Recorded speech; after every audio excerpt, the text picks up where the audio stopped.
Hi, guys. My name's Steve. I'm an addict, and this is Chaos and Recovery, a podcast aimed towards mental health and addiction in a chaotic world. Today, my guest co-host is... Hi, I'm Erin. I'm an alcoholic. And our guest today is... Hi, I'm Eamon. I'm an alcoholic. Amen.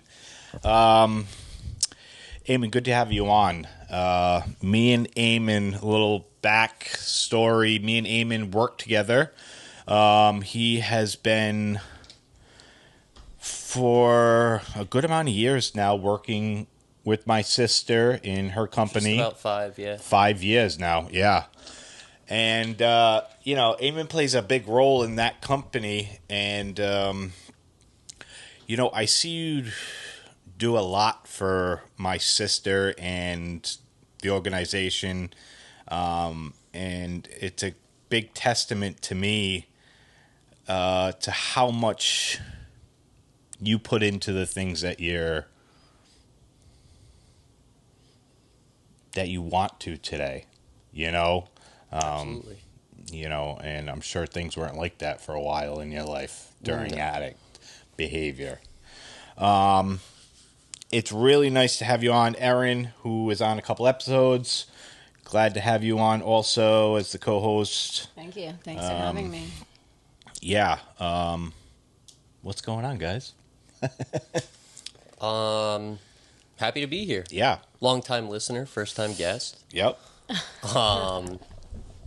Yeah, I'm just excited. I listened to the first episode the week that you guys put it out, and I was pretty psyched about it at first. I was kind of nervous going into it because we know each other. I'm like, Sure. Is this going to be weird listening to someone I know? And like, how does that? And then I ended up putting the first episode on, just kind of being like, I'll see how it goes, and kind of got into it like relatively quickly. Yeah. And then found myself every week like almost anticipating Yeah. the next episode. So I'm actually pretty psyched about it. I'm like nervous, but not in like a scared way. I'm just kind of like and kind of like like an excited nerves. I was pretty psyched about this. Yeah. So. Yeah, that first episode was scary as hell for me. Oh, I bet. Jumping into something that, because I like to think a lot about myself. I want people to, think whatever I do is amazing. Oh, yeah. My ego is that big. Uh-huh. And so it was scary jumping into something like this. Yep. How long did it take to film? Do you guys have it? You have it down to a science now? The first episode was only like a half hour. Oh, okay. Yeah, but we're averaging probably about an hour and 20 per episode now, which we weren't aiming for that at the beginning.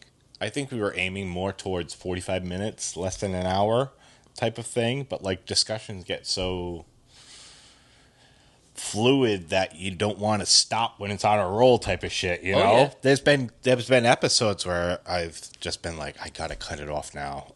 Unfortunately, I have to, but I mean... I know, I wanted to keep going. Yeah, I think this forum... I could just keep talking.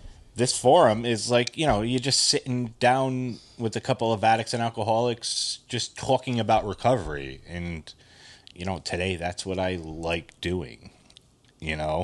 I like listening to the solution. I like listening to the problems, too. 100%. I want to hear the fucking dirty, where did you fuck up type shit, Yup. Yeah. Well, can we hear some of that? Yeah. Oh, for sure. Well, I'll tell you how my recovery first started, because that's a fairly good one. Yeah. Somewhat comical. Actually, for me, very comical when I tell people, especially people that haven't gone through that type of thing. I've definitely gotten looks like, Are you okay in the head? And I'm like, yeah, why? It's like it's like a normal Thursday. Yeah. So I was 21 when I quit drinking. I'm 35 now. Okay. So November of 2011. I will say, actually, my sobriety date was a big thing for me to latch on to early on in sobriety, because it's 11-11-11. Yeah. Oh, that's cool. So, yeah, so I didn't know my sobriety date for the first, couple of months that I was sober. I just kind of, stopped drinking, started going to meetings, and never really thought about it until it came up, and more people were asking me, and I was like, I don't know, it's like early November, and then I kind of realized, like, oh, this is like an important thing to know. Sure. I actually had to go back and look at discharge paperwork from Rhode Island Hospital to figure out what the exact date was. Yeah. So that sounds like a good story. It was a solid story, yeah. So I went out with a few of my buddies, started the night at my buddy's apartment, and hanging out there, I showed up with, it's almost like I knew that it would be my last night. I showed up with a 6-pack, a bottle of Night Train, which some people may know what it is. The fuck is that? It's bum wine. It's like brandy fortified wine that comes in like 375 bottles. Yeah. So I showed up with a 6-pack, that, and either a half pint or a pint of Wild Turkey 101. Oh, beautiful. Damn. Yeah. To get ready to go out. Were you making scorpion bowls? No, I was just drinking these things in succession. Yep. So we hang out. I drink a few of the beers. I drink the Night Train, and then everyone's like, all right, let's go out. Let's walk down to downtown. We'll go to the bar. And I'm like, great.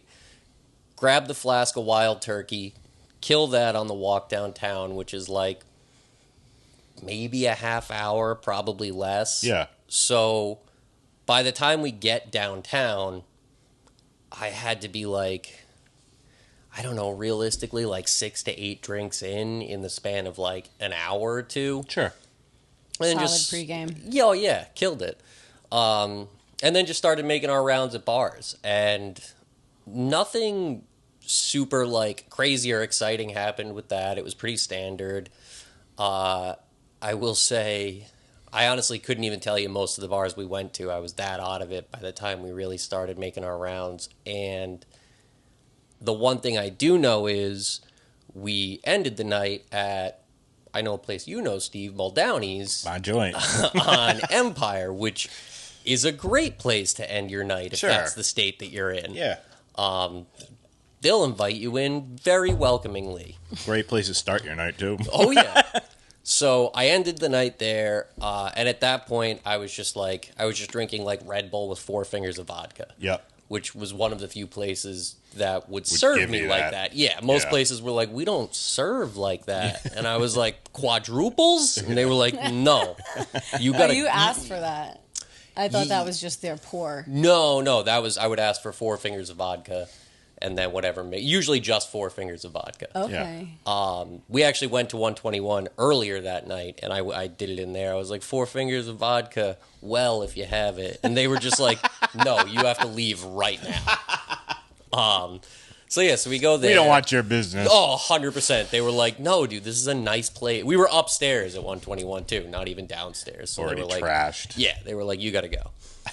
So we go there. We're doing that. I'm harassing the DJ all night, just being like, "I'll give you $20. You play Santeria," and he was also just ignoring me. So we did that, hung out there, and the night ended fairly uneventfully up to that point. We go to leave, and this is where I completely black out. Yeah. We start walking back to my buddy James's house, who you also know, and where I guess I was told to stay there, fair, and at some point just like broke off from everyone while we were walking back, snuck back to my car, got in my car, went to go drive home. I made it most of the way home, apparently, but I thought, when I woke up from this blackout, that I had never left James's. Okay. So I ended up waking up in Rhode Island Hospital. No idea how I got there. Just like snap to, I'm in the bed and I'm like, what's up? And they're like, oh, you came in with acute alcohol intoxication. And I was like, okay, do you know what my numbers were? Yeah. And they were just like, they just like ignored me and walked away. Like looking for the record or something. Yeah, like, I was like, what I blow? What was my fucking score last night? Yeah. I killed it, right? Yeah. And they were just like, whatever, dude. Yeah, You're right. alive. Go sign out and give them your insurance information. Did they let you just get up and leave like that? 100%. I am actually... This also astounds me. They literally just let me out of the hospital bed and were like, yeah, just go sign out and square up with your insurance information. Huh. And that was it. I was like... I mean, at the time, I was like, all right, cool, whatever. Did but you then, know where your car was? No. I didn't even know why I was at Rhode Island Hospital. Yeah. In retrospect, I look at that and I'm like, I really feel like they should have given me some follow-up information. Yeah. So They probably see it so much. Yeah, they were just like, whatever, throw this guy in the drunk tank for a little while, sober him up, and then, give him some fluids, charge him for a meal, and get him out of here. Right. So I stumble out of Rhode Island Hospital, still hammered at this point because I'd only been there for like a few hours maybe. Yeah. They just made sure I was stable and wasn't going to die. Yeah.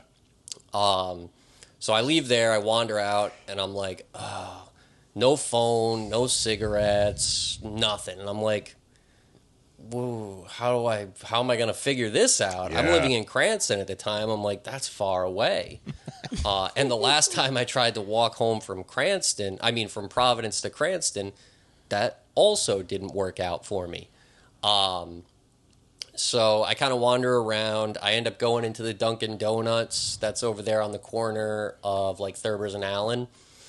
And I'm like, hey, you guys have a phone I can use? And they're like, no. And I'm like, all right, it was kind of abrupt. What the hell?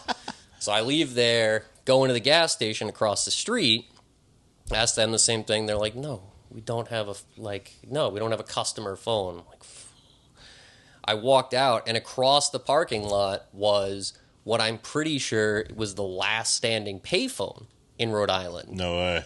So I ended up using 16 that. years ago, yeah. Oh, my God, yeah. Yeah. Even at that time, though, Were you they were surprised like... it worked? 100%. Yes, I was fairly sure that this was not going to pan out. Also, I didn't have any money. I didn't have my wallet, so I'm like... Can you still call collect? You can still call collect. I don't even remember how you do that. You just dial 1-800, I think, call collect.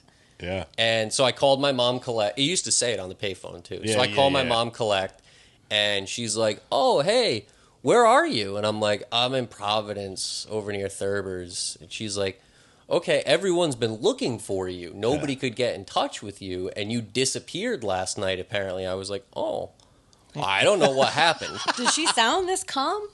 Sort of. Okay. Sort of. She was also fairly used to like, this. Yeah. She's got a pretty decent demeanor anyway, but she also, this was not like blowing her mind as far as things I could do.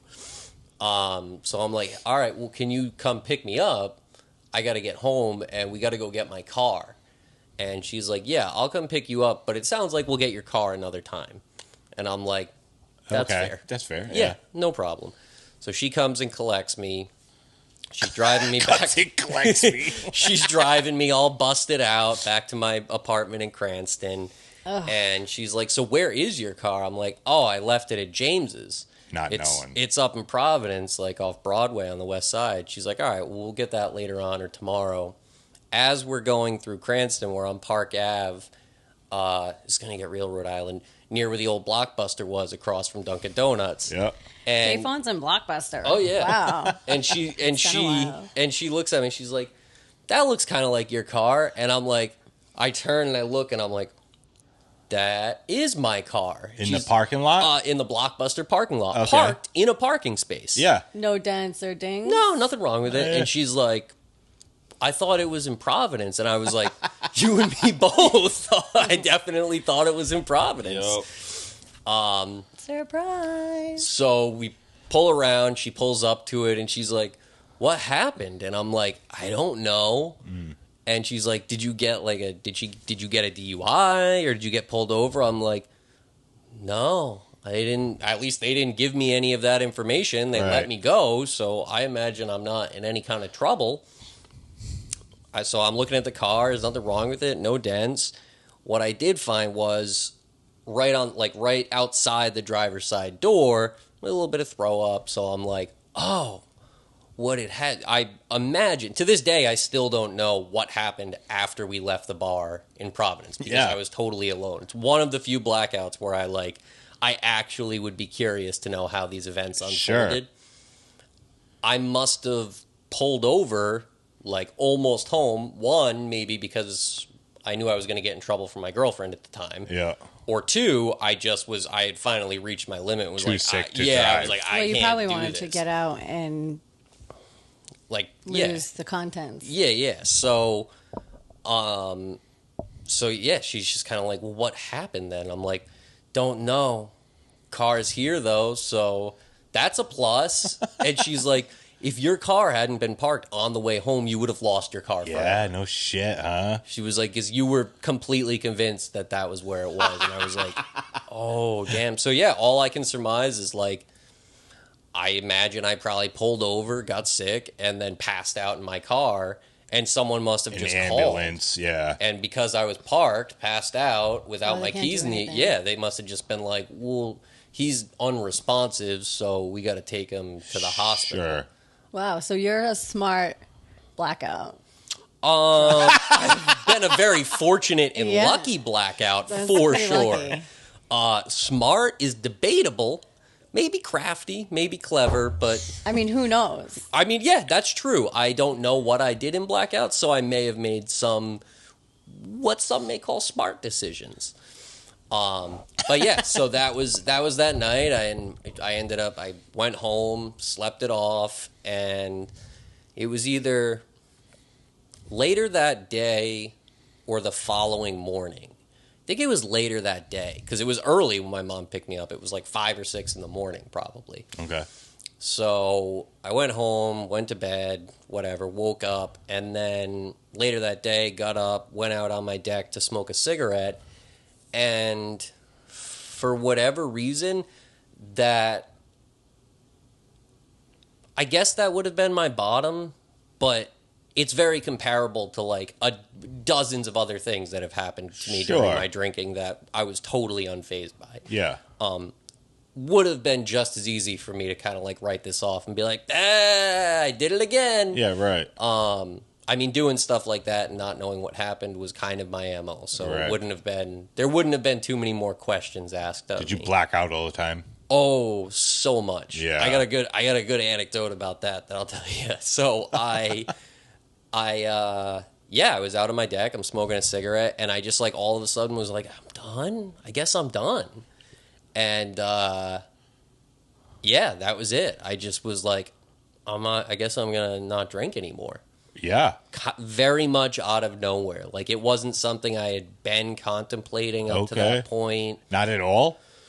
No, I never really contemplated not drinking. Interesting. Do you give that to a higher power? Are you into that? Give it to a higher power. A spiritual realm? Give it to luck. I certainly don't give it to myself for making the decision. Because I think even at that age, people might think it's still just a phase. another little run-in, but it won't happen again, Yeah. But to really stop at that age, it's awesome. It's lucky. It was less about like it not happening again and more about the exhaustion that came with it. Like my life was legitimately unmanageable or at best so difficult to manage. Yeah. And for me, that difficulty came with knowing how I wanted to drink and knowing that I had certain responsibilities and certain things that I needed to show up for. And also that, like, I had to be able to hold down a job and make money in order to sustain life. And I actually remember, like, having the conversation with myself multiple times, like, what's the scheme here? Like, how can I drink exactly the way I want to, but still sustain my life? Sure. And it was impossible for me to answer. There was no way I could figure out to do it. Yeah. So I think I kind of knew at some point, like, it would run its course, or like I would just give up because I'd be like, this isn't the thing. Whatever I need to drink this way, no one's going to give me $1 million so that I can just be in a blackout all the time. So I'm out on the deck smoking a cigarette, and I ended up calling my dad and just telling him, I was like, I'm going to quit drinking. And he was like, oh, like for now? And I was like, no, for good. And he was just kind of like, oh, well, that's probably a good idea. I think he was like 3 years sober at this time. Yeah. And I was like, yeah. He's like, what's your plan? I was like, that's the plan so far. Yeah, for sure. Well, solid start. Yeah. So from the beginning, I kind of like, I kind of really did take an approach of like keeping it simple. Like I've sort of always taken that approach with my sobriety. Yeah. And at that time, again, whether it was me or a higher power or luck or something else, I just sort of knew that the less complicated the plan was, the less there was for me to meddle in the plan. Sure. And also saying that I was going to quit drinking indefinitely forever. That was the one and only time in my life that I had ever said that. Right. I wouldn't really... Part of me like almost wouldn't even joke about it when I was still drinking and stuff because I don't know. I do have like a weird conviction with things like that. Like if I say something very absolutely, then I have to follow through. Okay. So this was sort of like, again, whether I knew it at the time, I was kind of like tricking myself into it. I was like, that's it. I told him I'm out. Yeah. Now I got to stay out. That's what it comes down to. A little ego there. Yeah. Yeah. A little I bit. like it. Yeah. I Yeah. was like, if I'm going to works. say it, then I got to do it. Yeah. Otherwise, no one's ever going to believe anything you say Sure. again. Now, did your father get sober through any 12-step programs or? Yes. Yeah. He has gone not really back and forth, but he's tried it a couple of times throughout his life. Yeah. He got sober at one point when he was in, I want to say his late teens, probably. I think he was sober when I was born, and he would have been like 19 at that point. And then maybe like cursory explorations here and there after that. But no, the last time that he got sober in 2008 was, I think, like his real. He like really went for it. He was personally committed. There wasn't. I mean, there were external forces making him do it, but there wasn't. I don't think his drive after that was external. He really saw something in it for himself and did it as a personal commitment. Sure. And actually, he got, I don't know, he got a lot of DUIs. Don't know how many. Don't know why he didn't have to go to jail. Yeah. But also very lucky, I guess, because he definitely racked up enough where they should have just been like, "You're going away." Just stop driving. Yeah. So the last time he got a DUI, he was given the choice by my grandfather, actually, when he went to go bail him out. He was like, "You go to treatment or you can stay here." And initially, my dad's ego said, well, fuck you. I'll just stay here. You can't tell me what to do. And I remember my dad telling me this as my grandfather was walking away. He like looked around and was like, "Oh no, this isn't a good place for me." And immediately doubled back. And he was like, never mind. I'll go to treatment. So he ended up doing treatment. Now, your grandfather is also sober, correct? Yeah, he was sober. Oh gosh, I couldn't even tell you how long. Over 45 years when he passed, I believe. It's amazing. Yeah, so he was sober my whole life. Yeah. Which definitely, like, I think that probably informed some of my sobriety and my feelings around the term and word alcoholic, and also probably why it was something that I was very averse to committing to before, because I saw so much commitment and follow through from him that it almost felt disrespectful to like joke about it or kind of. You knew it was serious. Yeah, it was I all or always took it nothing. very seriously, even though it wasn't something I was doing.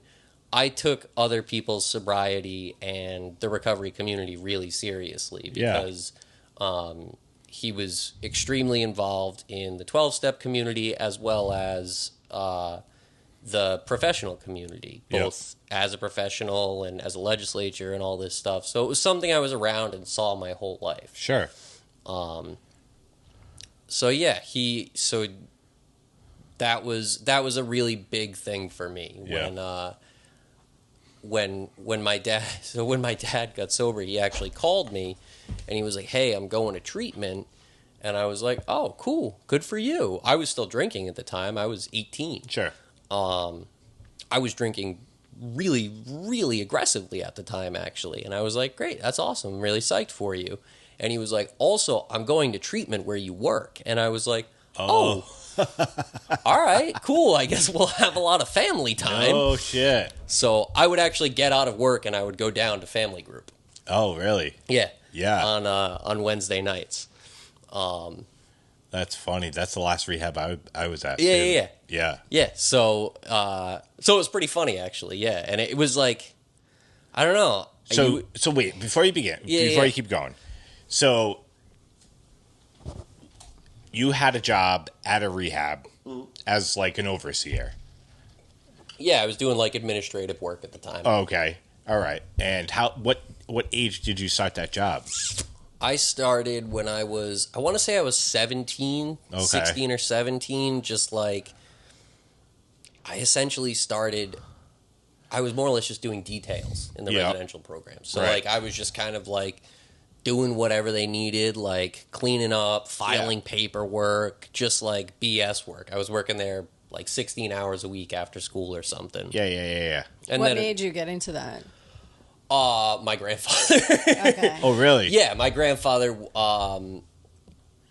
he helped start that treatment program back in the 90s when it first opened, and then he was very friendly with the president of it, and I think at the time he was probably on the board. He also was the director for the Drug and Alcohol Treatment Association of Rhode Island, so he had these connections to all of these different treatment facilities all over the state.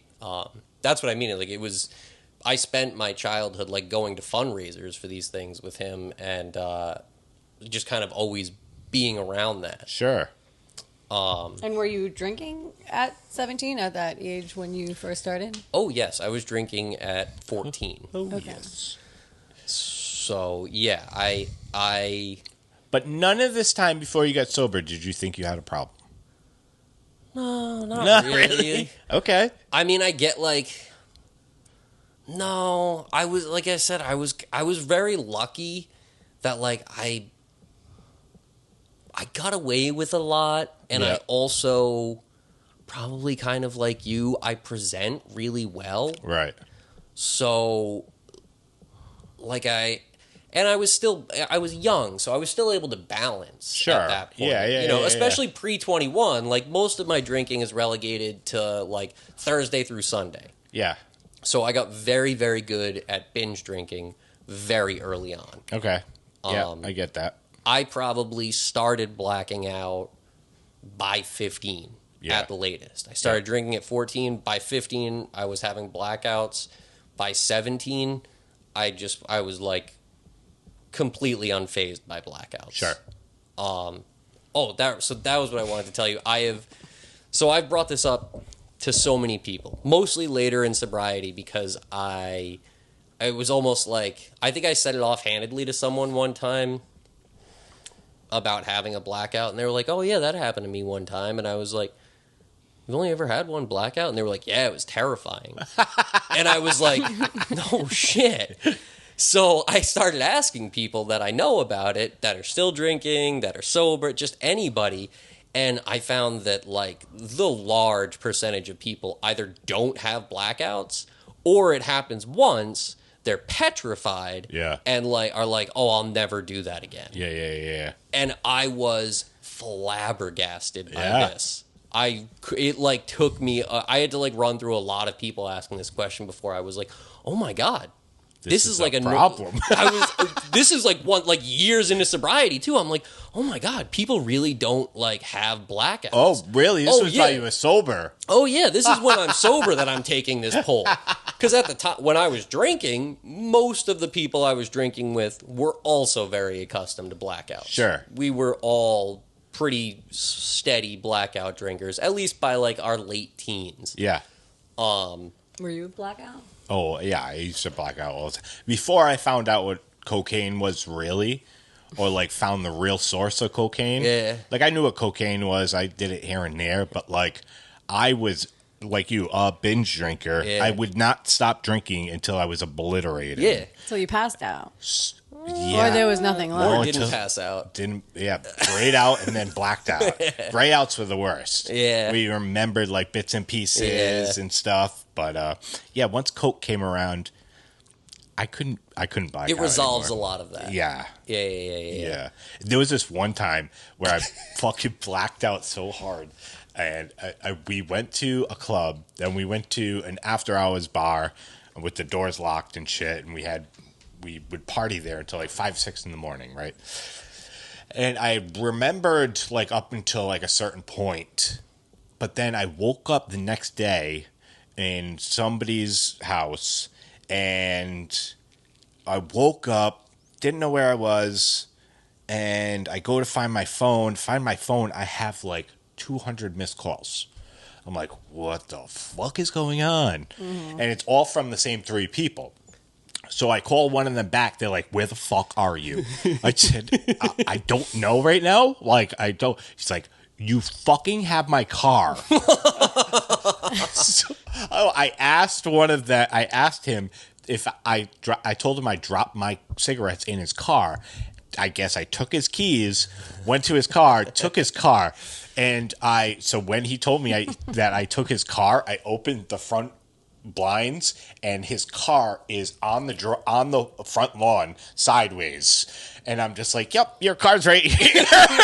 Yeah, no worries, I got it. I'm like, oh my fucking God. I was some person's home? Yeah, some person's home. Okay. Yeah.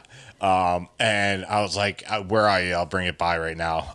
I was like, I went outside. I was like, oh, please don't let it be smashed up. Please don't let it be smashed up. But I didn't think anything of it. No. I was like, fuck, I did it again. No big deal. I would give people descriptions of what was around me to pick me up the morning after going out sometimes. Because I genuinely was like, it's gonna happen? No. Like I would wake up and I'd walk outside and be like, where the fuck am I? Oh, gotcha. And then I would call one of my friends to come pick me up, and they'd be like, where are you? I'd be like, I'm pretty sure I'm still in Providence. Yeah, because we didn't have GPS at this time on our phones. No. Yeah. So they'd be like, where? And I'd be like, I can see this. I would just like start listing things off. And usually it was James most of the time would have to come. He would have to like do investigative work to figure out. Or I would just be like, I'm going to start walking. I'll call you in 10 minutes when I see something familiar. Yeah, who is this James, and has he been on the podcast? So James is my cousin. Okay. And one of Eamon's best friends. And James is great people.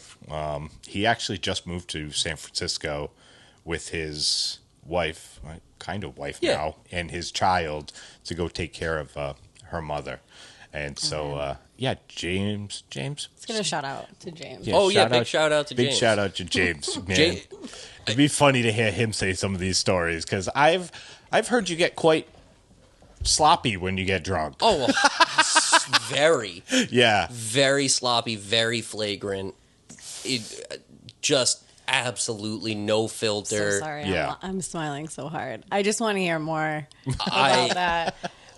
Because I am sitting here quiet, but I was big and blacking out, and I could get a little sloppy. Oh, yeah. And, like, I would do it, I guess, purposefully. Like, I guess at a point, my goal was probably to black out.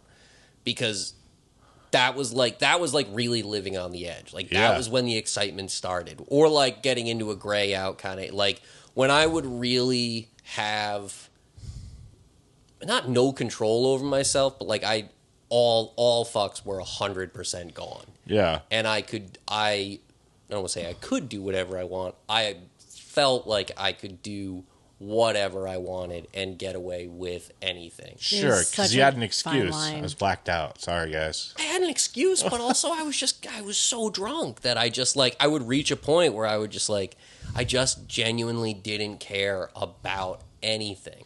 Yeah. And it was kind of a double-edged sword. It was like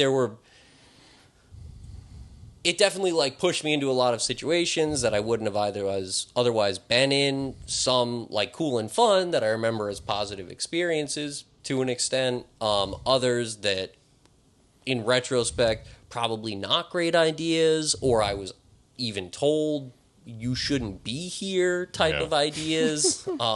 that definitely happened to me a few times. Again, mostly, I'm going to reference James a lot because especially the last 3 years of my drinking, he was present for it. Maybe, I don't want to say he was one of the only people that could tolerate it. A lot of people tolerated it for some reason. He was he was very amused by it, I think. So he would just kind of be like, people would like go up to him and be like, yo, are you going to do anything about this? He'd be like, no, there's nothing I can do about that. That's like standing in front of a wrecking ball. Right. You could do something. He literally, he would feel say, free. yeah, he would just be like, you can try. Yeah. And they'd just be like, I'll knock him out. He'd be like, you can try. It's going to take a long time. Yeah. He's going to keep running around. Yep. Squirrely little fella. Yeah. And that was just kind of like, I liked being in that zone, like in that pocket. It was all about being as absolutely reckless as I could be. Yeah. And that was kind of the goal of my drinking.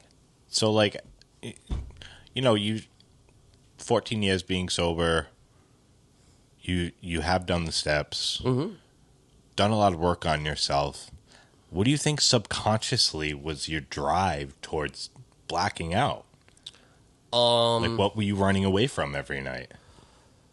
I was definitely running away from a lot of insecurity and a lot of fear. Sure. For sure. Yeah. I was and still am, to an extent, really, really insecure with myself as, like, in so many different ways. Yeah. But just as a person. I don't really know what it stems from. I don't have any, like, unresolved or epic, like, childhood trauma or anything like that. There was just always something about me that I felt like I was missing, and I could never quite place it. Yeah. I got totally relate to that. And I got a lot of what I wanted from other places. Like, I got a lot of love from family. I had good friends and friends that I still have to this day. So, like real relationships and things. But my confidence in myself was terrible forever. I do think part of that is definitely being the type of kid that not people have expectations from, but that people believe in almost. Like, I was definitely the type of child that people would be like, you got a lot of potential. Yeah. Which, in retrospect, was like one of the worst things that you could say to me, because it was, one, like, so I'm not good. I have potential, but I'm not good yet. yet. I get you. Mm-hmm. Sure. And then it also gave me, like, a completely vague expectation that I had to live up to. Because I'm like, what's the potential? I need to fulfill it. Yeah, what is the potential? My mom just told me I could be a superhero someday. I don't know how to do that. So I didn't have a lot of... I didn't have, like, a lot of benchmark successes early in my life. Like, Okay. I never really got into athletics. Academically, I did well up to a point. I did very well in certain areas, and then, like, average in other areas. But never, like... Yeah, I think people just always kind of told me, like, you have it in you to do better. And Sure. I was like, I guess, but, like... I think inside, I didn't really want to do that. Yeah. I didn't know what exactly they were talking about, but I was also like, I don't really think I want to be better at social studies. Yeah. Did you ever feel like early on that it was almost like an identity thing when you started drinking and causing all this havoc? And 100%. That's how I felt For a lot of sure. the time. It was like, if you wanted to party hard, Yes. call Steve. 100%. And he's going to fucking bring the party. Steve's Yes. a good time. And Steve's a good time. And Yes. like, so if I'm not going fucking balls to the wall, Yes. causing mayhem, Yes. then I'm not doing my job. Not performing Yes. well. And then so the next day I get this validation from friends. Uh-huh. Dude, you were insane last night. I was Yes. like, bro, I don't even remember, man. Best feeling in the world. Best feeling in the world. Such an incredible high getting How that. fucked up is that? But like, yeah, that's Absolutely. because I felt like just the same. Like, I wasn't good enough. Like, I didn't think I had the friends that I wanted to or whatever. And then once I found out what this partying aspect was, and I was actually good at it, I was like, I'd arrived. Oh, yeah.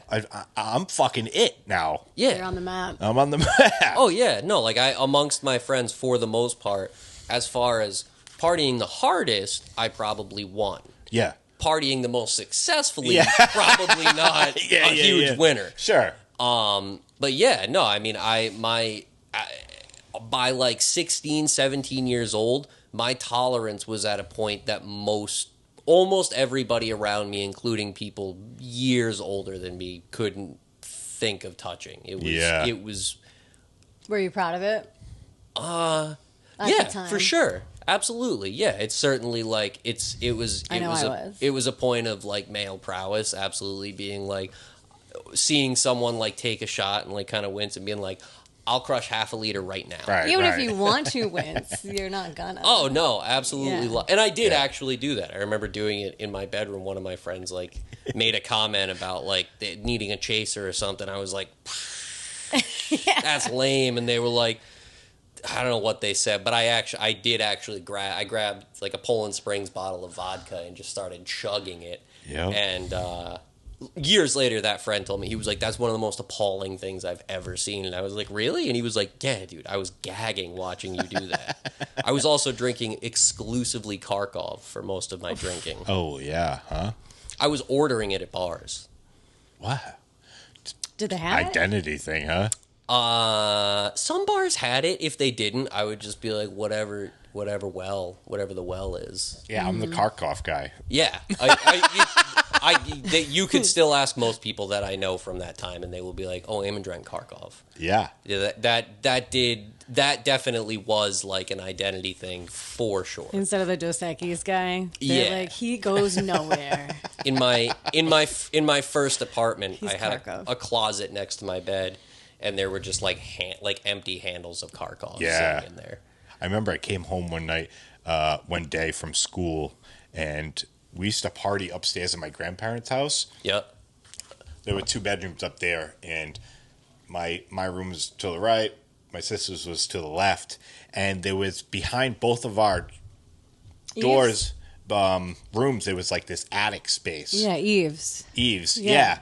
And those. so me and my friends, so it would be like 4 or 5 of us, every Friday and Saturday night, we'd get a handle of Bacardi and go around the circle and drink it until it was done. Mm-hmm. Until it was done. Just wouldn't stop.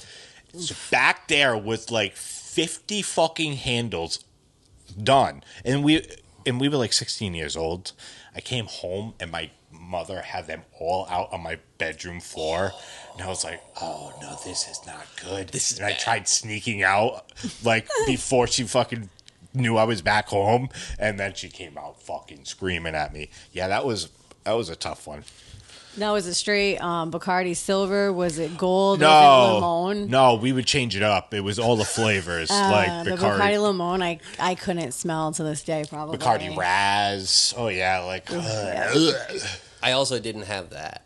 I never had the like I won't drink that, or I can't drink this, or this. Oh, this is always a bad time. Oh no, me. whatever. Drink whatever. Oh, 100%. Yeah. No I mean, discrimination there. My choice was to drink vodka, but in general, yeah. Like if I went to a party and I ran out of vodka, I would just take whatever was in the liquor cabinet, absolutely, for sure. 100%.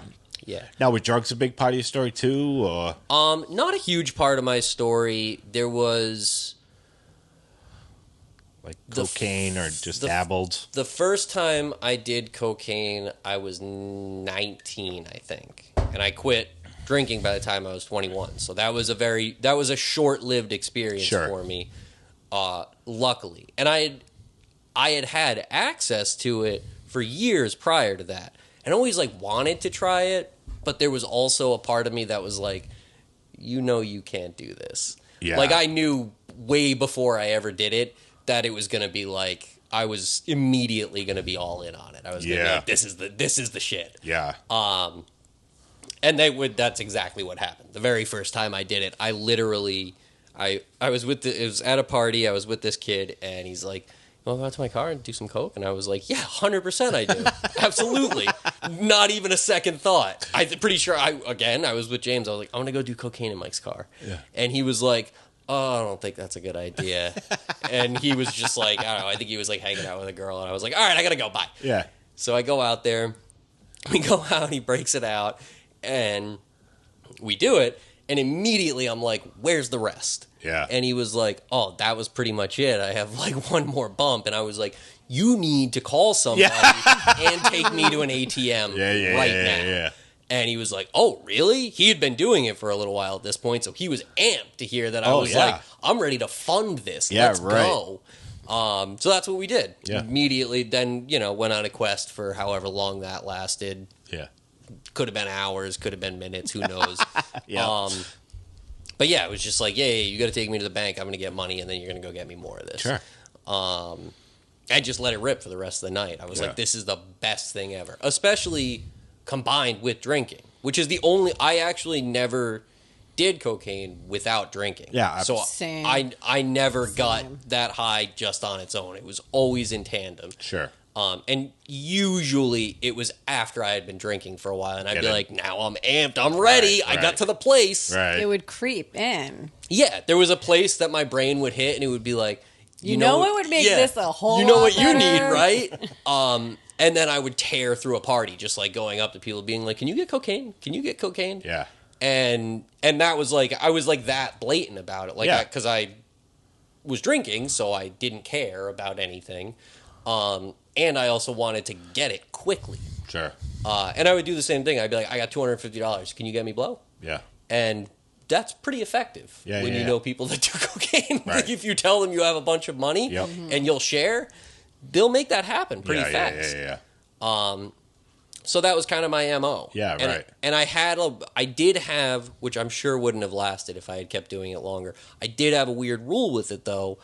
I wouldn't take anybody's number, so I would not get my own connection. Huh.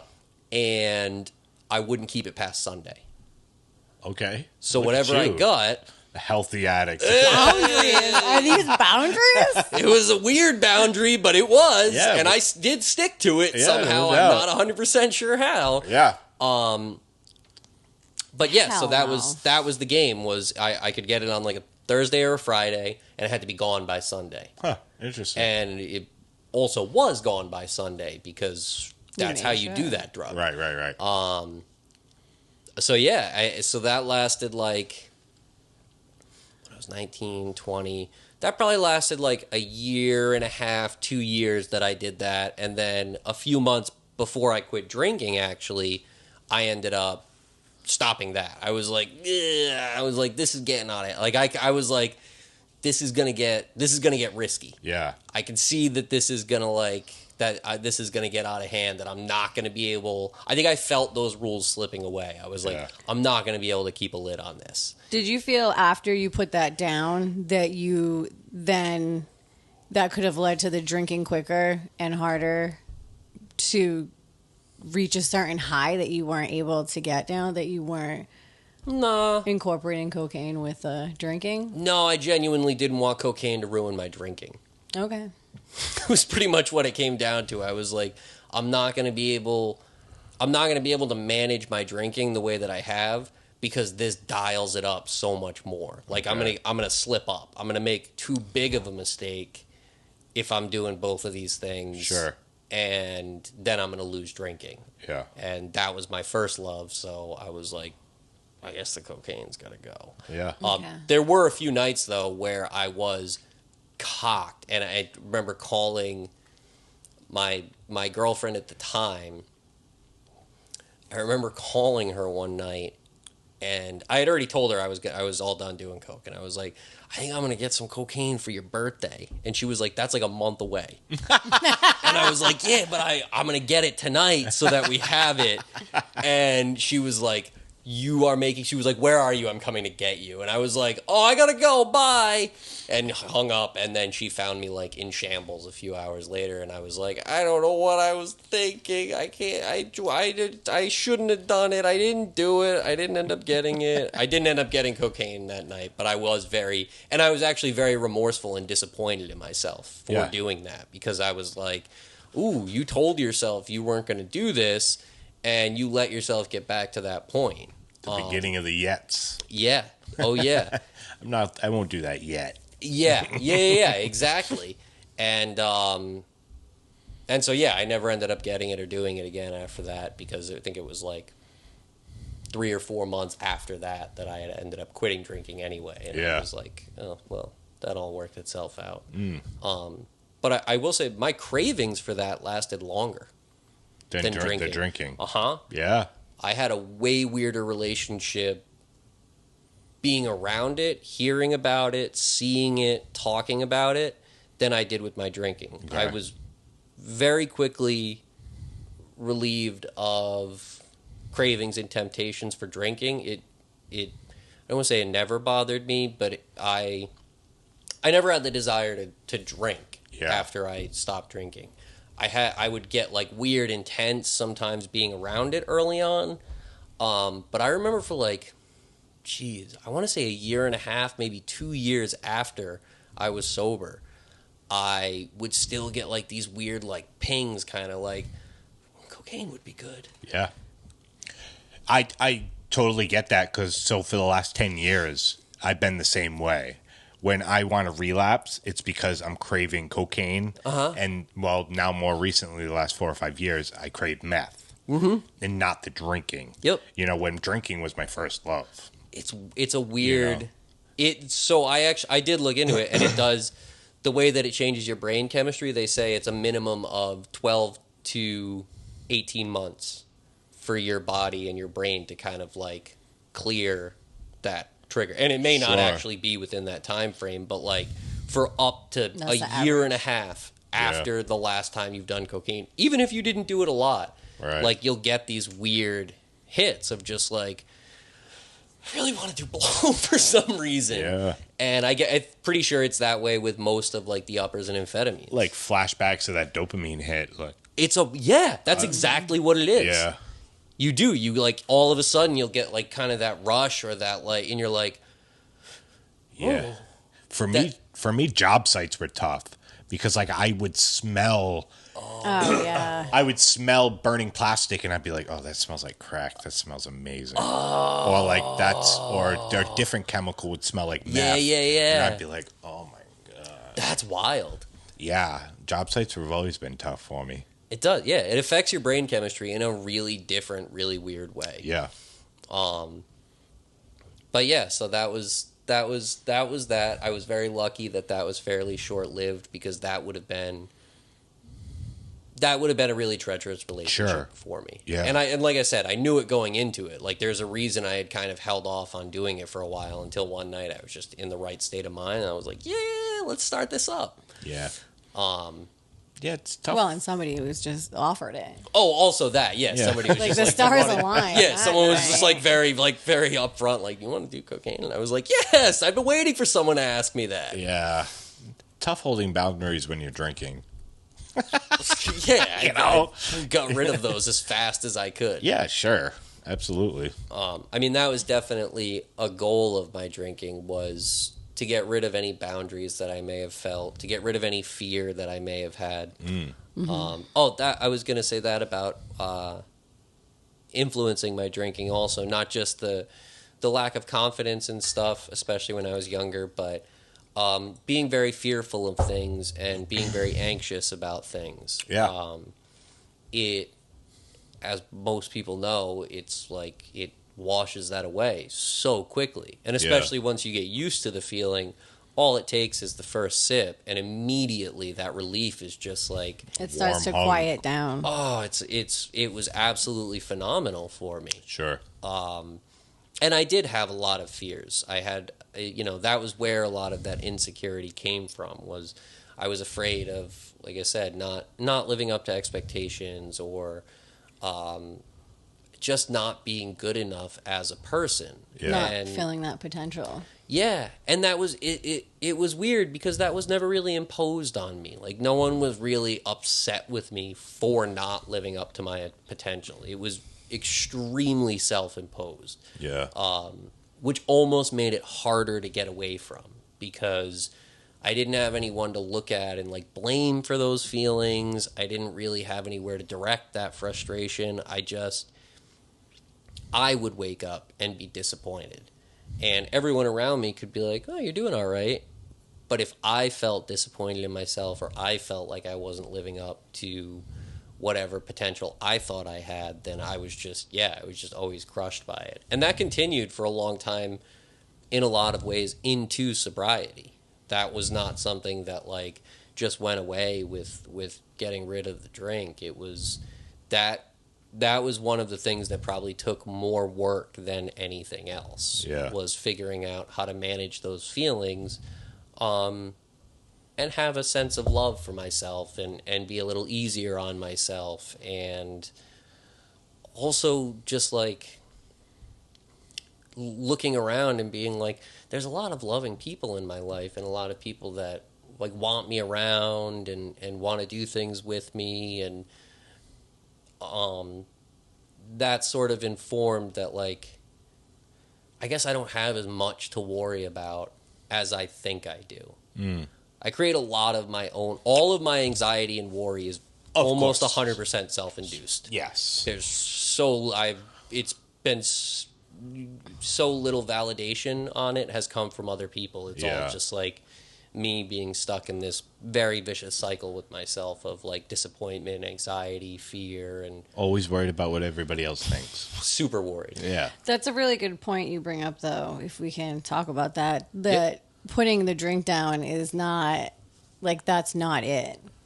That's no. like the tip of the iceberg. 100%. And it's, as hard as it is to do, it's almost the easier part of the puzzle of getting better or living in recovery. Is great, the drink is down, and now what? How do you live without the medicine that you've been Yeah. using your entire life? And deal with those feelings and deal with your mind and what your mind is telling you. Oh, absolutely. Putting that down and honestly even like continuing to not drink, for me personally, that was actually the easiest part of everything. Sure. Like I didn't try, and I don't recommend it, but like I would imagine I could have white knuckled it for a really long time, just not drinking, and just like not really had too much of an issue with it. But emotionally and as a person, I would have continued to be so stunted and so stifled in my growth and development and maturity. And that was the stuff that I found was the most difficult and challenging and required the most of me. Like that took the most energy from me, was figuring out like, okay, great. Like I'm sober. This is awesome. I did this. And like I could check that box right there and then and walk away from everything else and just be like, now I'm sober. That's great. But thankfully I had my own experience from seeing it in people that I knew, and then also, like I said, my dad was sober, my grandfather was sober, so like I had people around me that I was able to look at as examples of sobriety, and I was able to see the changes, not so much in my grandfather's life, but in my dad's life. I was able to see how he started to redevelop as a person. And he was always a really good dad, so it wasn't so much... And I was older I was in my late teens. I was 18 at the time that he got sober. Yeah. So it wasn't really like... I don't know, we didn't like have like a father-son relationship to repair. We always had a good relationship. But seeing how our relationship evolved and sort of continued to grow at that point, and the way that I was able to look up to him and count on him in a different way than I had before, that was really informative. And then seeing the way that my grandfather lived his life as a person. Yeah. For someone that had been sober so long, he was so universally loved and welcomed by people. He was an amazing presence to have in a room. He lit rooms up. He lit people up. He had a huge heart. He only wanted to help people. He lived a really selfless and he lived a really selfless life, and he was a really cool example to watch as a person. And then years later, I understood that was because he was a person in recovery. Yeah. Yeah. So with seeing all of that, it kind of like, yeah, it kind of informed me like there's more to the story than just not drinking. Mm-hmm. Like Yeah. if I want to do whatever's next, then I got to start to figure that stuff out. Sure.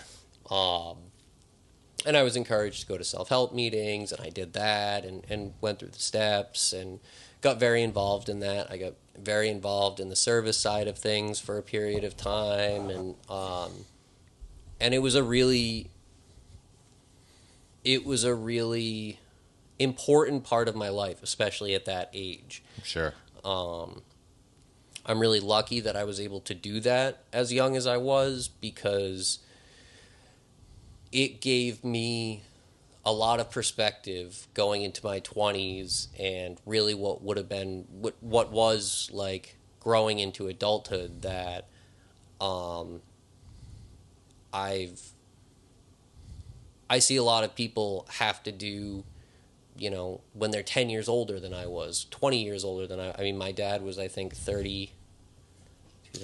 He was like 38, and he was more or less, you know, starting back at like being 18. An adolescent. Yeah. Which is, you know, they say that, and it's 100% true. Like, the amount of stuff I had to relearn and figure out from 21 all the way into my 30s is astounding. Yeah. And I'm very lucky and very happy that there were a lot of different things there and available for me to get help doing that. Sure. The 12-step community, huge part of it. Again, just being able to look around at all of these people as examples and being like, oh, they like live, this is like a normal life. Like and realizing that was the goal. Right. It very quickly for me became less about, I don't want to say less about staying sober. It's always about staying sober, but the thing I needed to work for was learning how to be a person who's sober and enjoy myself and enjoy other people and let other people enjoy me, and just being a functioning and beneficial person in society at large. Yeah. And yeah, I mean, that's the work. Like, that was where I had to do a lot. Yeah. I had to participate a lot in my own recovery for that. Yeah, I think people do get to a point, I mean, if you're really truly working on yourself, where staying sober is a 100% reflection of just you staying healthy and growing as a person. You know, you're not much working on the day-to-day sobriety thing. Yes. It's as long as you are staying in the solution, the sobriety thing takes care of itself. Kinda. Sort of thing, Yeah. you know? Yeah, if you're 100%. working in the recovery end of things, Yeah. you know? Well, if also, I think if you're adapting it as a lifestyle, and don't necessarily do it purposely, but that's how you choose to live, is through steps and in the recovery. Yes. Right. And I still see a lot of people struggling years into their recovery that still struggle with the idea of wanting to drink again. I've watched commitments where, you know, somebody's talked about, you know, having 30 years and relapsing and stuff. Oh, yeah. And it all boils down to me, to the many meetings I've seen, the many relapses I've heard, to a couple of things. I stopped working on myself. I stopped going to as many meetings. I stopped working in the solution. Life got too hectic for me. You know, divorce, this, that, whatever it was. Yep. It's always getting away from what brought you back to working on yourself. And it could be positive things, like getting married, getting a new job, getting busy, just, you know, whatever is taking you away from the program or recovery. Yeah, and I don't even think you have to be so involved in the program later on in your recovery. I think there are people that, you know, go to meetings sporadically, but It's the way they're living their life daily. Are still doing things outside of the recovery end of things that that invokes the growth inside of them. And I think that's just as important. And something, there's people that go still at 30 years, every day. Yep. And that's their thing. That's what keeps them sober. There's a lot of people like my father. Like, I know you go to meetings sporadically, very rarely or whatever. Yep. I don't want to speak for you, but my father goes, he goes to one meeting a week, and maybe a couple sprinkled in here if I can fucking drag him off the couch, you know? But, like, that's what works for him. Yep. But he also does a shitload of things for himself outside of that. I very much feel the same way, and I think it's up to each individual person to know themselves and know what's going to work for their recovery and their life and what's safe for them to do or not do. I certainly don't. I don't really try to give anybody any advice on what they should do. Right. Much like it's talked about, I'm always willing to share my experience. Yeah. But I always try to do it with the disclaimer of, like, don't take, like, what I'm doing as the map, though. Like, do you. Do whatever's going to work for you. And also listen to the suggestions of the people around you and the people that know you and the people that are keeping an eye on you. Because they will tell you, if they're good friends, they will let you know when you need to make an adjustment. No doubt. And I've been very fortunate in having that. Like, I've been really fortunate in having not just friends, but family that I have really open and honest relationships with. And whether it's regarding my sobriety, my relationships, my professional life, whatever it is, they're pretty good about being like, you got to check yourself on this, or you got to check in with someone on this. Yeah. And I think that's hugely important. I do truly believe, like, don't take your own advice. It's probably not great advice. I took a lot of my own advice, and it definitely got me drunk a lot of times and making bad decisions a lot of times. Yeah. I still always look for different people's advice or experiences outside of my own. Whether that is going to a meeting or going to therapy or whatever, listening to a podcast, whatever it is, like, I am always trying to find different experiences from different walks of life and figure out how they might relate to me, and also be introspective with them, kind of look at those and self-assess and be like, I kind of felt that way recently, or like, I kind of had that issue with someone recently, and I guess it wasn't good. Like, like letting myself understand that, like, I thought everything was fine. And then if I hear a similar situation and someone's like, it wasn't fine, I'm like, shit, I gotta go back and re-examine this, or talk to somebody about it. Yeah, I think that's a hard thing for people to digest in early recovery. It's very hard. The whole constructive criticism thing, super difficult. Because a lot of addicts and alcoholics come into recovery and they still have the ideology of everybody's against me. I'm still on the streets. I'm still an addict. I can't trust anybody. I can't trust myself. How can I trust anybody else? Yep. And how, this person's just he's trying to give me advice. Who the fuck is he? Right. Type attitude, I see it all the fucking time. And, like, I have a tough time remembering, like, all right, once you see the signs that they're not ready to listen to something. Yep. I need to understand, have some grace for them. Maybe give them a prayer every now and then, and just be like, "Do your thing." Yeah. You gotta find some more pain in your life, I guess, until you stick. Well, you've been there too, as a person. I've been that I've ignorant been fucking person where I'm just like, "You're not gonna teach me shit." This program is not going to teach me anything. This outpatient's not going to. I used to go to rehabs after going to several beforehand and being like, having somebody recommend, maybe you should go back to treatment, I'd be like, I've been there fucking 10 times. I could teach the fucking class, just having that egomaniac mentality of like, you're not going to teach me anything. That's a hard place to be in life. Because you're just teaching yourself. Yeah.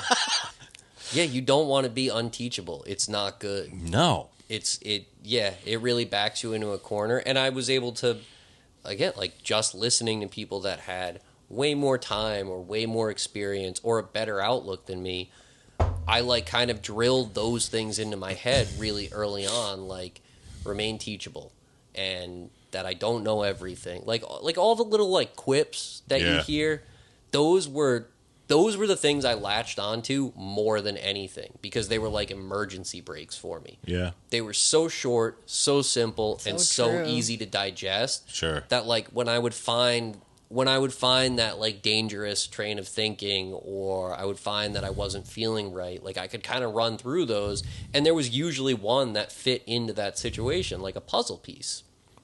And it was sort of like a jumping off point. Like I could take that little quip and I could be like, oh, shit, that's what that means. Yeah. It would be like a little mini revelation. I'd be like, oh, so that's what, remain teachable. It pretty much means like stick your arrogance in your back pocket and let people, leave yourself a little bit open. Yeah. Whether or not people tell you you're the smartest guy in the room doesn't mean you have to be. Right. And I was also like, I was pretty good at that. Like I was very good at like I said, I tended to present really well, so there would be people that even like in recovery, like there would be people that thought I had more time than I did, or that I was like running a meeting or something like that. And I'd be like, oh no, like I just listen. Yeah, I'd be like, I just like started coming here recently. Yeah. And I very quickly realized like how much that could inflate my ego really, really fast. Oh, yeah, and I was like, sure. That's not why I'm here. That has nothing to do with this program. That has nothing to do with what I'm trying to do with my life. And I spent a lot of time early on just kind of like just trying to like kind of kill that part of myself and really focus on being humble and being able to digest what people were talking to me about and telling myself that no matter how good of a job I'm doing, how smart I am, how many accolades I get, there's always somebody that can teach me something. Yeah. And you never know who that's going to be. Sure. It could be the person that looks the part, or it could be the person that totally doesn't. Person with 24 hours, person with 40 years. Absolutely. Yep. Most of the time, it's those young. It's the people just coming into recovery that like I need to listen to and remember the most. That pain. There was a period of time where I was actively going to meetings in unfamiliar meetings. So meetings I didn't usually go to. Yeah. And they were meetings where I but like they were in areas where there were gonna be newcomers and there were gonna be people that were really busted out. Yeah. You know, like I came in a pretty cushy place other than like being emotionally destroyed. I had no record as an adult. I had a job still. I had a girlfriend still. A car. I had a car still. Yeah, my car was not crashed. It was just misplaced. I had good relationships with my family, with most of my friends. So like, I was lucky that like I didn't really have to go back and clean any of that up. I obviously had to talk to people about my behavior. But things were still like pretty solid for me. Yeah. So there was a point where like I actively sought out meetings where I knew I would see people that were like they were really bottomed out, at least relative to where I came from. Yeah. And that was important to me because I wanted to know what that looked like. Like I wanted to understand where this disease takes other people as well. Sure.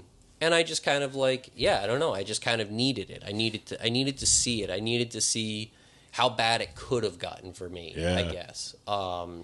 Before you start to think that a drink becomes a good idea again. Yeah, just so I could, and it was like an exercise in really appreciating what I had. Yeah.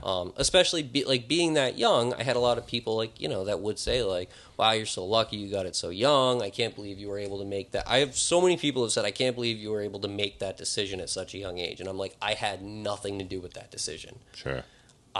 You can attribute it to whatever you would like. I don't know what I would attribute it to, but I really played no part in it other than making the phone call to my dad and telling him that I was going to quit drinking. Yeah.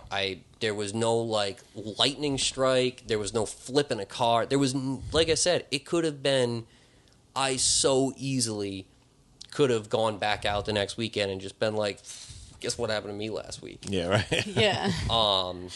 Crazy story. Yeah, and I just didn't for some reason. Sure.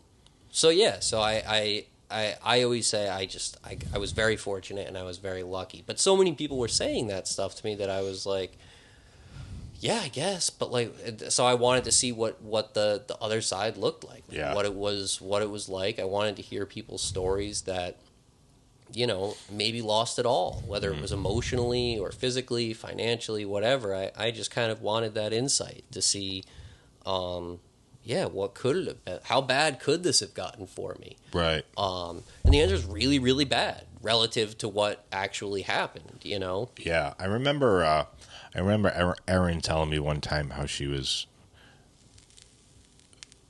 afraid to tell her story because she didn't think it was as interesting as other stories. And I was just like, look, there's so many different people that come into the halls. There's gonna be a woman that listens, or a male that listens to your story and just like, that's my fucking story. Yep.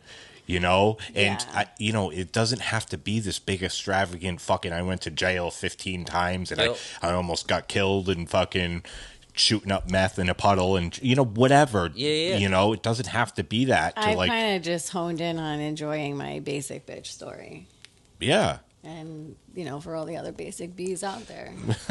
Yeah, there's always... And the restaurant. I'm the restaurant person, so if there's one person I can say anything about and they get a glimmer, then that's just great. That's the point. Well, that's what it's all about. It doesn't have to be, oh yeah, I resembled to their whole story. Yeah. It's like, oh, that one section where you said you stumbled home and woke up with a black eye and bop and had to go to work the next morning. It's like, yeah, I did that. Yep. Yeah. I'm that drunk. Nips in the apron. Yeah, nips in the apron, Yeah, whatever. big Yeah, sure. It's sniffing Adderall in the fucking bathroom, whatever it is, That's they another basic episode. bitches do.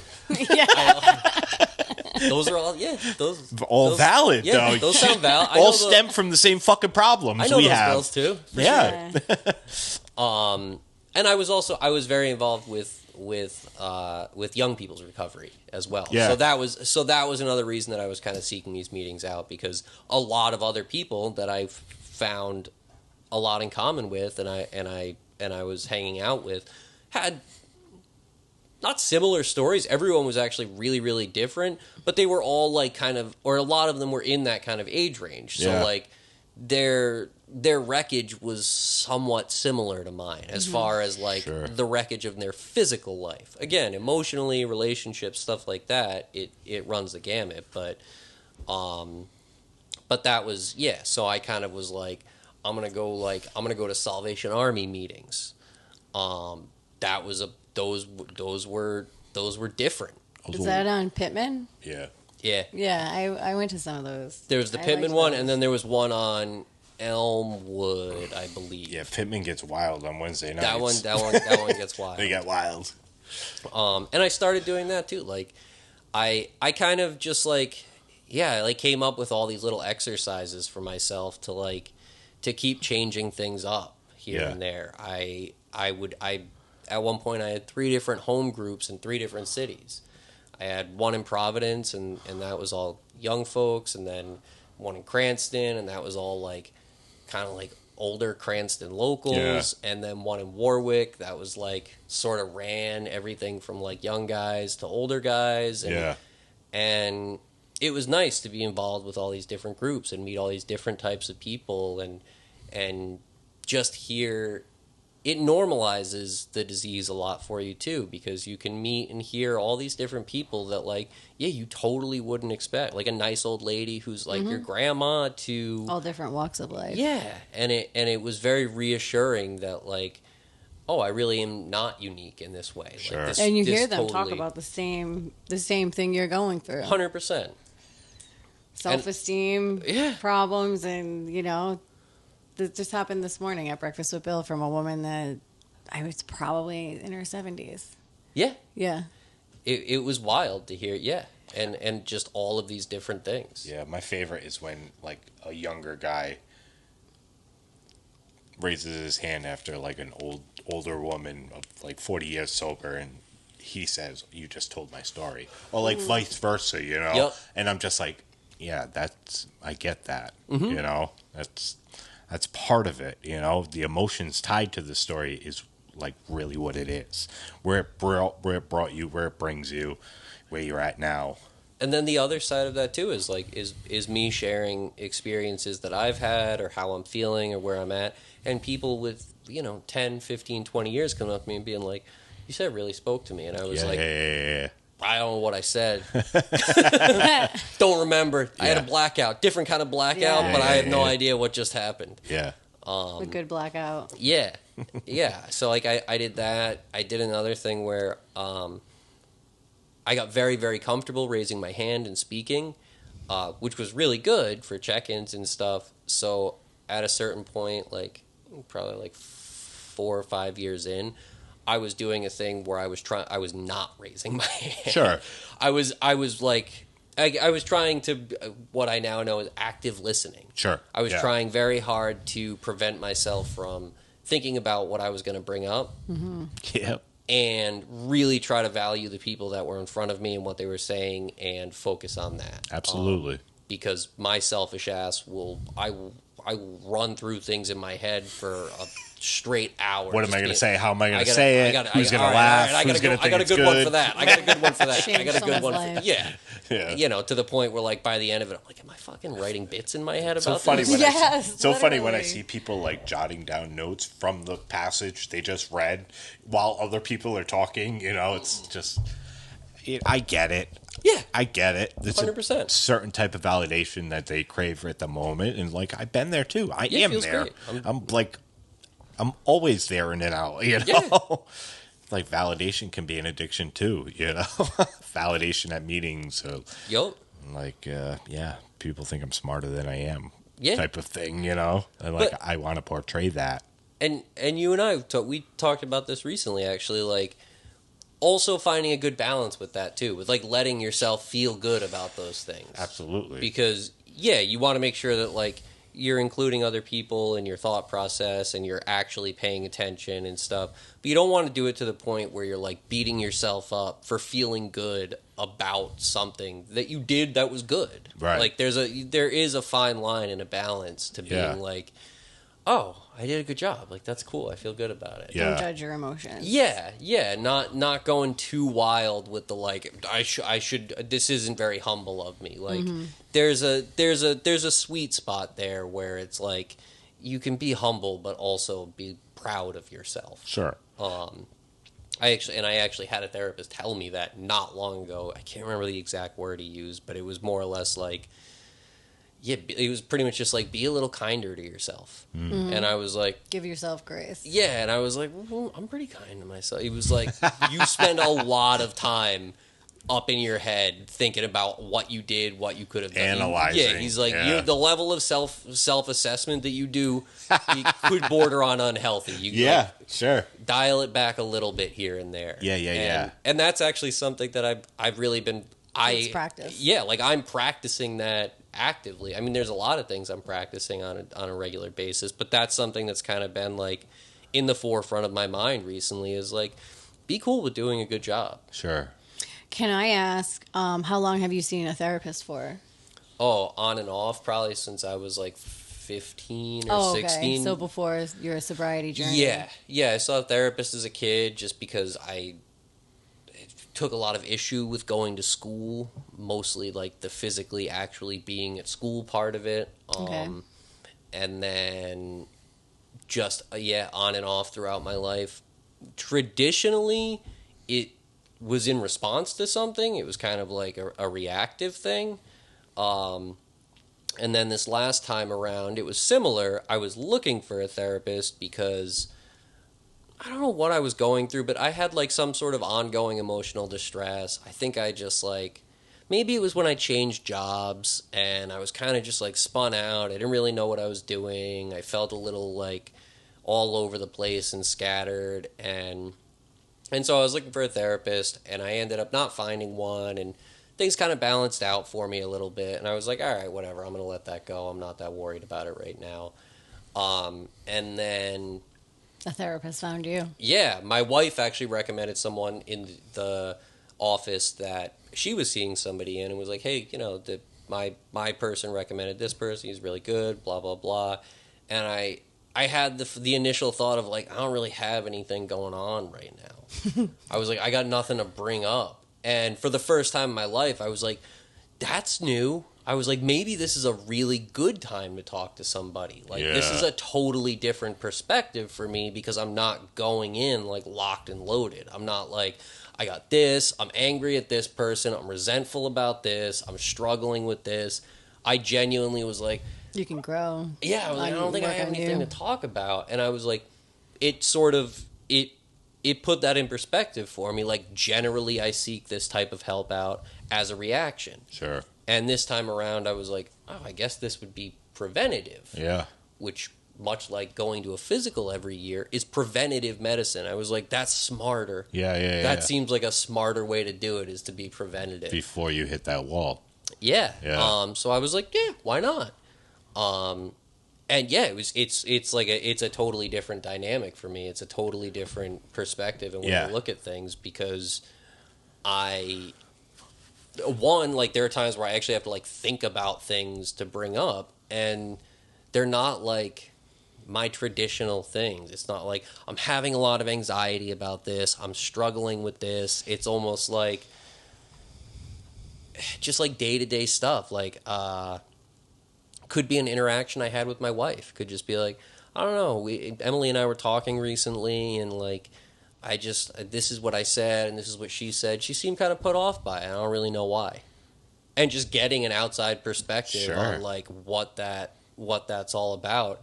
And yeah, it's really made me address things in a way that I probably wouldn't have before. It's definitely made me a little more bold and forward and open to trying to address like small behaviors that I might, like small bad behaviors I might have that otherwise would go kind of unnoticed. Yeah. Because there's no like blowout. There's no argument. There's no, I'm having trouble with people at work type of thing. It's just like, I don't know, this felt weird. Sure. And then it sort of like just makes me take pause and be like, oh, pause. Right. Yeah. The pause is big. It's huge. It's actually been really, really cool. And a few times I've been like, I guess I'll like give this up soon. And then I'm kind of like, why bother? I'm like, this isn't really killing all my free time. Yeah. And it's definitely not hurting. So just let it ride. Sure. Let it run its course, I guess. Yeah. And it gives me something to show up for. Have you had a female therapist? Yes. Twice I think I've had female Which one therapists. did you feel more comfortable with, a male or a female? Inquiring minds want to know. I don't know. I mean, I was pretty open either way, but probably I think I've had better male therapists. Okay. I think the women that I saw were it was different experience levels. I don't necessarily think it was a gender thing so much as just like, weren't connecting as far as what type of therapy they were doing type of thing. Yeah. How about you? Male or female? I think I'm more open to females. That being said, the counselor I have now is amazing for me right now. I think the female counselors I've had in the past were huge for me then. But I do feel like emotionally I can be more open to a female. Oh, okay. And I feel more comfortable. I think my ego is less Oh, I could see that. Less with a female than a male. Yep. Like, kind of like that alpha thing. Yep. Like, our two egos in a room, I don't want to say certain things because then how is he going to judge me? Yep. And I feel like with a female, like somebody that I know is a good therapist, I don't feel that judgment. Yep. I feel empathy and concern in. And you've been comfortable enough to open up 100% with the female.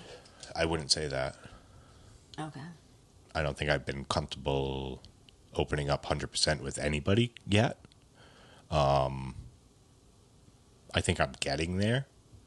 I think if I had one of my past counselors now, I might be 100% open with them now. If that makes sense. I've also done Because you've grown. a shitload of work on myself the last 4 years to get to a place of vulnerability and comfortability where I honestly, I come on here once a week and like I'll say whatever I'm basically like an open book now, I feel. But it was never like that for a very long time in my life. I was always uncomfortable. What are they going to think if I say this one thing? I will say at 13 years in, there are things that I know, not I'm still guarded about, but there are things that I probably have talked about in a very specific way that I've been sort of strategic or calculated about talking about. Why I don't 100% know, because I've had the security of everything from a sponsor to close friends to a secure relationship to therapists who are literally the most secure as far as the law is concerned. Yeah. And honestly, this time around, I probably have been the most open and the most willing to talk about my insecurities and really show what I believe to be my faults. Or at least some of them, probably not all of them. Sure. I know for a fact in the past I have said things in a particular way or almost like crafted the way that I was going to talk about something to still talk about it, but do it in a way where like You're still trying to be in control. 100%. You're trying to run the show, do the lights, do the staging. I have sick control issues. Be the actor. Yeah, 100%. Yes. Yep. Especially because I do tend to be very good at doing it with language. So like it's throughout my life I've been able to get very good at saying things, not saying, just being shifty with the way that I say things. I've lived two of my closest friends, one of them being James, have both called me out on it. They're like, I know what you're doing right now. Yeah. He is one of the few people that I actually can't get anything over on. Yeah. No matter what. I don't know what it is. I assume it probably just has something to do with our relationship, but he is like kryptonite for anything slick that I try to do. Yeah. He just immediately is like totally aware of it. I'm like, well, this has worked on like hundreds of people. How old were you when you met James? We were probably 12. Okay. 12 and or you 13. were in this group with him and James? No, Steve's My cousin. 2 years older than me, right? Welcome to the show. Yes, 2 years. Yeah. Welcome, Erin. Welcome. Hey guys, how's it going? An hour and a half. So yeah. He's it's. I think it's one of the. I very much value our relationship. Yeah, you're fucking because of fortunate. that. Yeah. Yeah. He really. He doesn't even keep me in check. Like he's calling me on stuff all the time. I just know. Like I don't have a leg to stand on with him. It's a very pure relationship in that like. I wouldn't even bother trying. It cuts a lot of work out, honestly, knowing that, like, I'm just like, why do they bother trying? Yeah. It's not going to work. But yeah, so this is kind of like, this has been the last 4 or 5 years have sort of been a point in my life where, like, I've really taken more note of that and kind of addressed it and made a conscious decision to be like, to try harder to Be vulnerable, but be genuinely vulnerable. Because it's really easy to be vulnerable and have people think you're being vulnerable. Yeah. Especially when you have stories and things like we do. Like, you can talk about shit that people are like, wow, I can't believe you told me about that. When in reality, you know, there's a completely different thing that you will never bring up to anybody. Yeah. Yeah, it's like there's a reason you're playing your king and hold on to your Yeah, ace. 100%. Yeah. So I've had to, that's something that I've had to try to address with myself in the last like 4 or 5 years, is like letting go of that and letting go of that control, like you said, like being like, I guess I don't have to control people's perception of me as much as I think I do. I can be me. Well, you can't. Yeah, I mean, yeah, it's also not healthy. No. Like, the more that I practice that, the more that I do that, the more I've realized that just becomes like a built-in behavior and a built-in attribute that I don't really want. I don't want to be better at being manipulative. Yeah. It's a good skill to have in certain situations, but I don't want it to be a part of my personality. The norm. Mm-hmm. No, it's super not good for me. Yeah. Well, Eamon, thanks for coming on, man. This has been great. We've worked together for a while, but we get into depth about certain situations. But like, I've never really heard and listened to your story and stuff, and it's great to kind of see behind the closed doors of somebody. Somebody that, we spend a lot of time together at work. So, it's, and I'm very fortunate to have you around as a friend, and I appreciate you coming on, man. Same. Absolutely, man. Yeah. Anytime. Thank you for having me. It's been awesome. Absolutely. Erin, thanks for coming This is just in. a pleasure. Yep. It's an all-around Like pleasure between for two all of friends. us. Yeah, between two friends.